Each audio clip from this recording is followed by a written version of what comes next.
Assalamualaikum warahmatullahi wabarakatuh. Alhamdulillahirobbilalamin.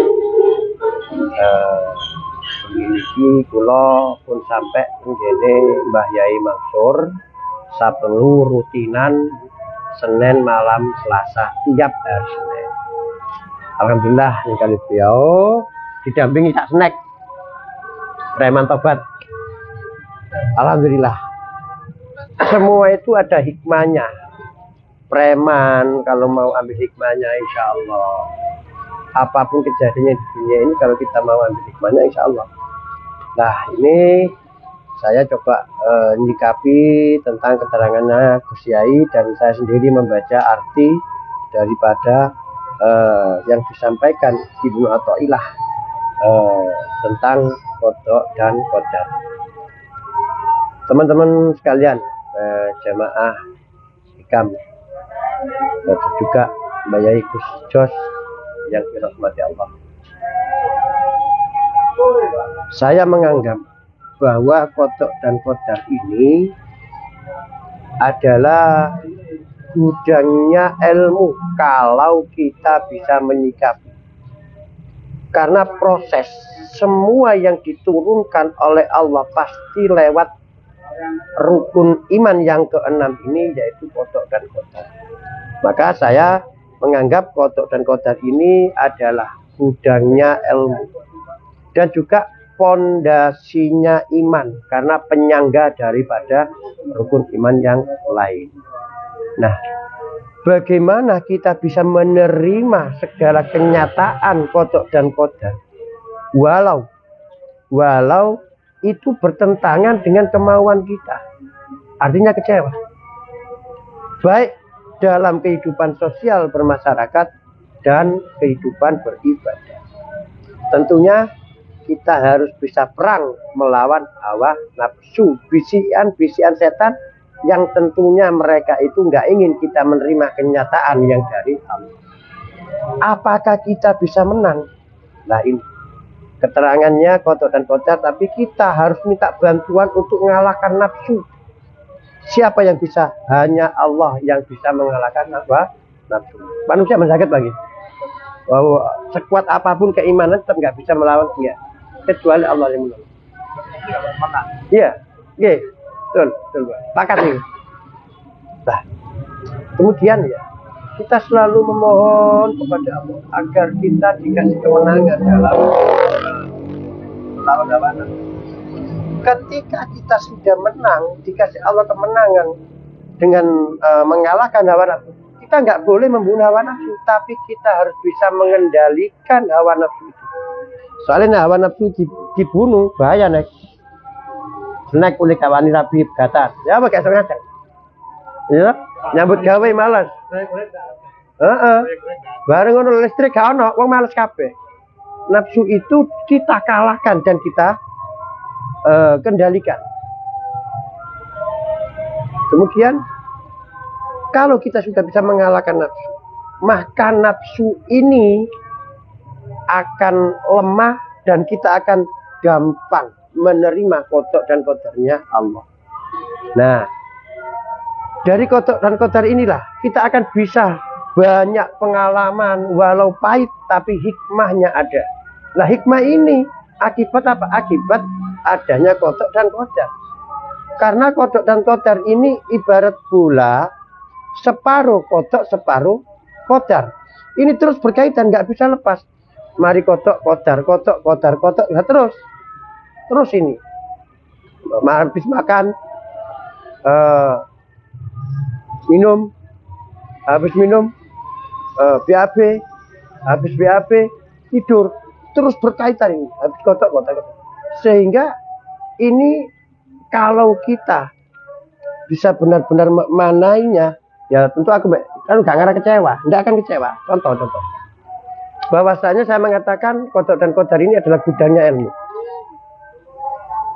Ketika kita sibuk-sibuknya mencari nafkah untuk kebahagiaan keluarga, di situ kita mendapati istri kita atau apa berbicara dengan seorang laki-laki atau selingkuh.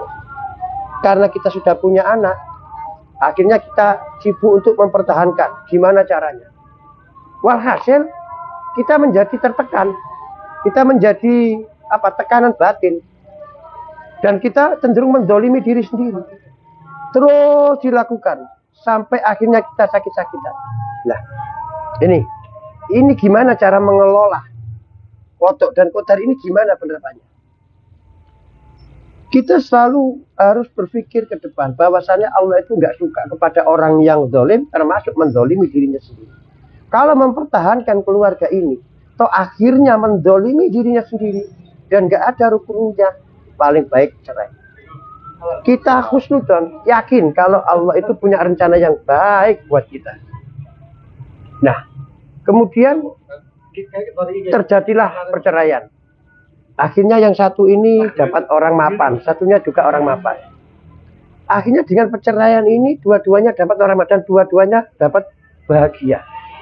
Akhirnya anak yang kemarin itu bingung bela ibu apa bela ayah. Sekarang kalau dua-duanya mapan, kemudian kita kasih pengertian ke anak, insya Allah.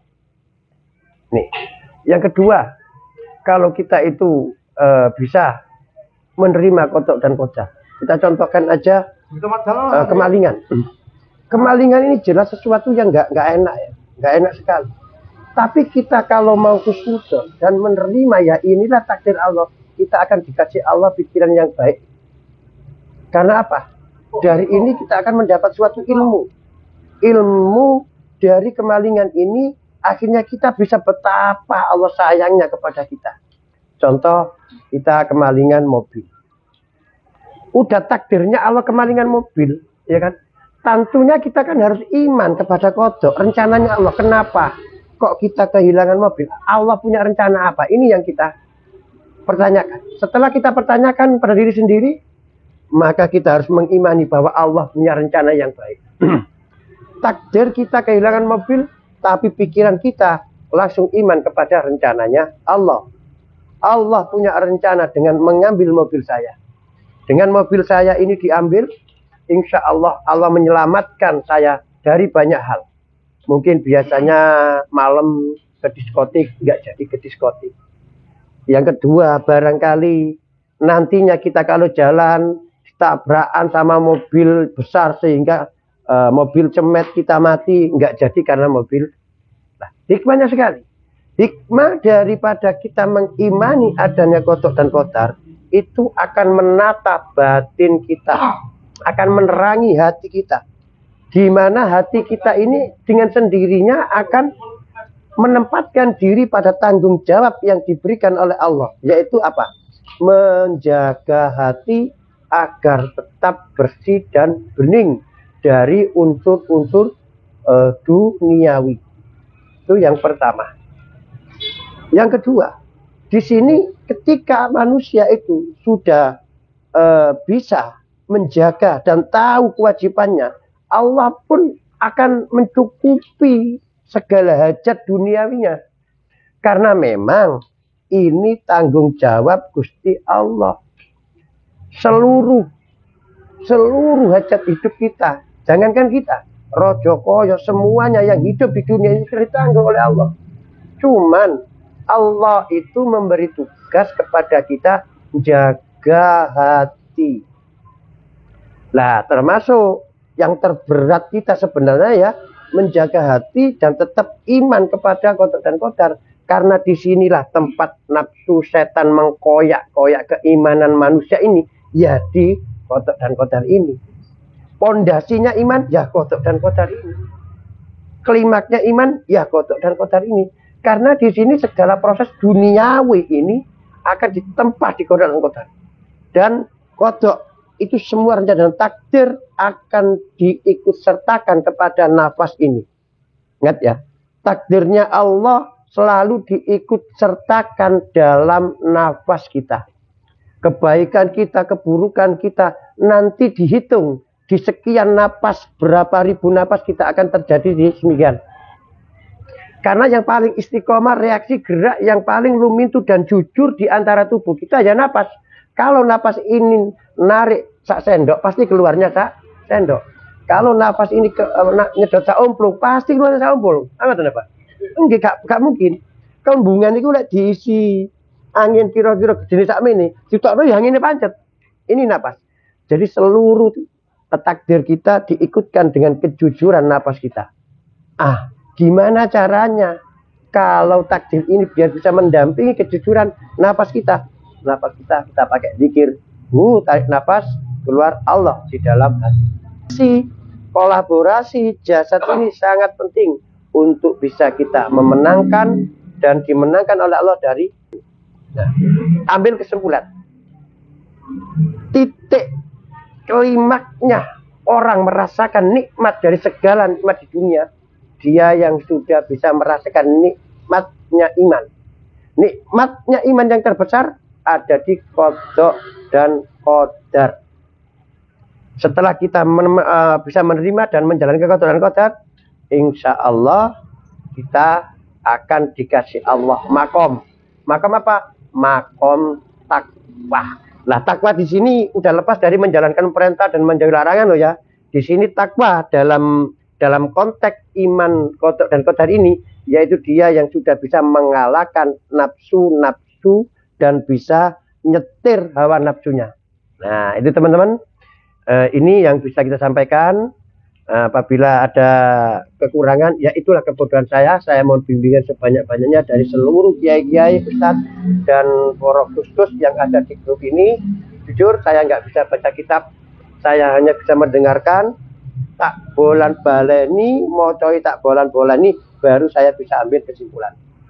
Mudah-mudahan ada manfaatnya. Assalamualaikum warahmatullahi wabarakatuh. Waalaikumsalam warahmatullahi wabarakatuh.